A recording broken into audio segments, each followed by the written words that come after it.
Proses pengadaan barang, jasa pemerintah dahulu seringkali lambat. Kerumitan prosedur menjadi penyebab utama kelambatan tersebut. Kelambatan ini mengakibatkan inefisiensi anggaran negara. Penyediaan layanan publik juga ikut tertunda akibatnya. Katalog elektronik hadir sebagai solusi untuk masalah ini. Tujuannya adalah mempercepat dan mempermudah proses pengadaan. Perpres nomor 16 tahun 2018 mengatur pengadaan barang jasa pemerintah. Perpres ini diubah terakhir dengan Perpres nomor 46 tahun 2025. E-katalog diprioritaskan dalam pengadaan pemerintah. Penggunaan e-katalog diatur dalam Perpres tersebut. Tujuannya efisiensi dan transparansi pengadaan. Pasal 38 ayat 1 Perpres mengatur urutan metode pemilihan penyedia. Katalog elektronik diprioritaskan untuk pengadaan barang, pekerjaan konstruksi, jasa lainnya. Penggunaan katalog elektronik menjadi pilihan utama. Prioritas ini bertujuan efisiensi dan transparansi pengadaan. Pasal 50 Ayat 5 Perpres mengatur tentang e-purchasing. E-purchasing dilakukan melalui katalog elektronik pemerintah. E-purchasing adalah kewajiban dalam pengadaan barang, jasa. Kewajiban ini berlaku untuk pengadaan pemerintah. LKPP adalah lembaga kebijakan pengadaan barang jasa pemerintah. LKPP berperan penting dalam pengadaan barang jasa pemerintah. LKPP berfungsi sebagai penentu standar pengadaan. LKPP juga berperan sebagai regulator dalam pengadaan. LKPP memiliki peran sentral dalam penyelenggaraan katalog elektronik. E-katalog adalah sistem informasi elektronik yang memuat daftar, jenis, spesifikasi teknis, harga barang. Peraturan LKPP nomor 9 tahun 2021 mengatur toko daring dan katalog elektronik. Peraturan ini memberikan panduan operasional yang jelas. Panduan ini ditujukan bagi pengguna toko daring. Panduan ini juga ditujukan bagi penyedia katalog elektronik. Tujuannya adalah untuk standarisasi dan efisiensi pengadaan. Keputusan Kepala LKPP nomor 177 tahun 2024 mengatur katalog elektronik. Keputusan ini memberikan detail teknis penyelenggaraan e-katalog, standar dan prosedur yang harus diikuti, dijelaskan rinci. Tujuannya adalah untuk standarisasi dan efisiensi pengadaan. E-purchasing mini kompetisi adalah metode pengadaan yang kompetitif. Metode ini mendorong persaingan antar penyedia barang, jasa. Tujuannya adalah untuk mendapatkan kualitas terbaik.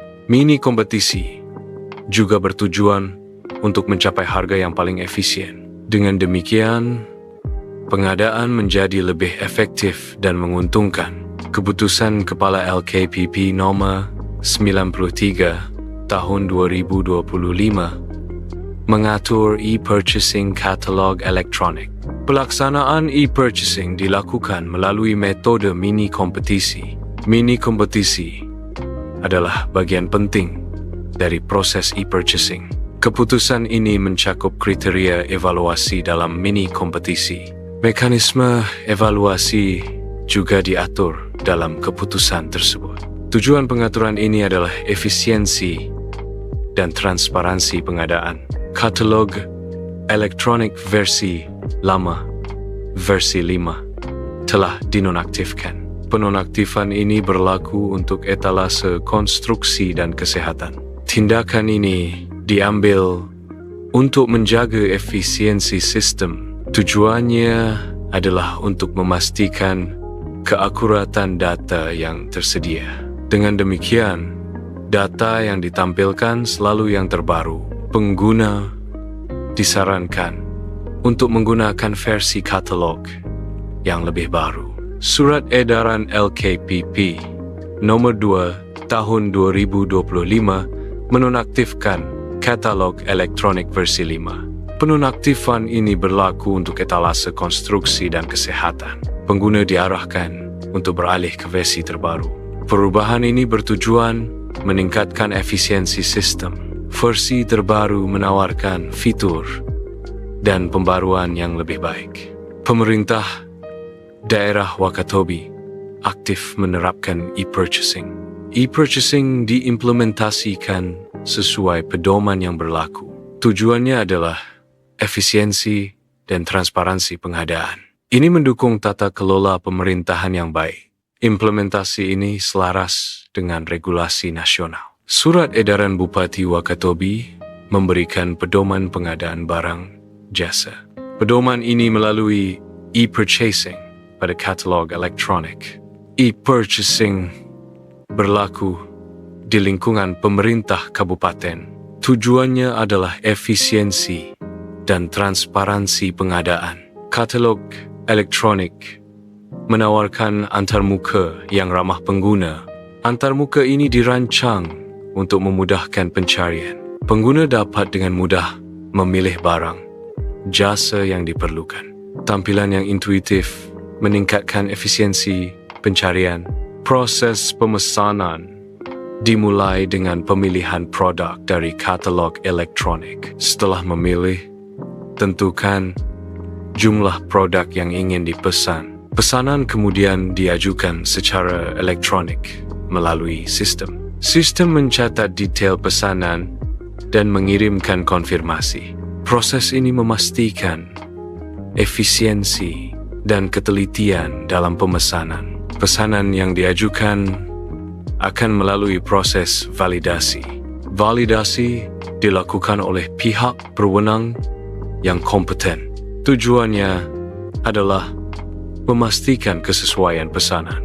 Kesesuaian ini mencakup anggaran yang tersedia, juga memastikan bahwa pesanan memenuhi kebutuhan yang ada. Setelah validasi, pesanan disetujui. Persetujuan ini menandakan pesanan sah. Pesanan diteruskan ke penyedia barang. Penyedia barang, jasa menerima detail pesanan. Proses ini memastikan pesanan dipenuhi. Validasi adalah kunci persetujuan pesanan. Penyedia barang, jasa mengirimkan sesuai pesanan. Pengiriman dilakukan sesuai kesepakatan awal. Barang atau jasa harus sesuai spesifikasi pesanan. Proses ini memastikan kepuasan pelanggan. Penerima memeriksa barang, jasa yang dikirim. Pemeriksaan meliputi kualitas barang, jasa. Kuantitas barang, jasa juga diperiksa. Tujuannya memastikan sesuai pesanan. Penerimaan dilakukan jika sesuai standar. Pembayaran dilakukan setelah barang, jasa diterima. Barang, jasa akan diverifikasi terlebih dahulu. Verifikasi dilakukan sesuai ketentuan yang berlaku. Pembayaran akan diproses setelah verifikasi selesai. Proses pengadaan melalui e-katalog memerlukan monitoring berkala. Evaluasi juga dilakukan untuk mengidentifikasi area yang perlu ditingkatkan. Tujuannya adalah untuk meningkatkan efisiensi proses pengadaan serta meningkatkan efektivitas penggunaan e-katalog secara keseluruhan. Pelatihan pengguna e-katalog bertujuan untuk meningkatkan pemahaman sistem.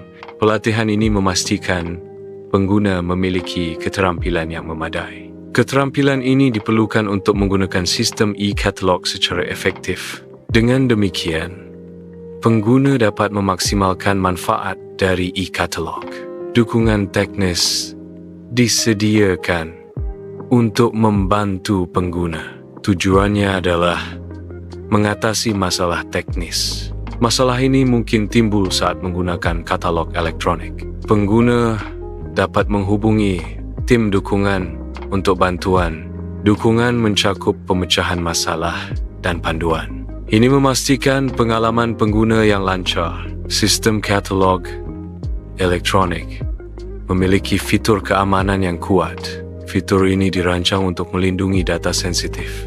Tujuannya adalah mencegah akses yang tidak sah ke sistem. Keamanan sistem adalah prioritas utama dalam pengoperasiannya. E-katalog terus ditingkatkan untuk memenuhi kebutuhan pengadaan. Peningkatan ini bertujuan agar sesuai dengan kompleksitas pengadaan.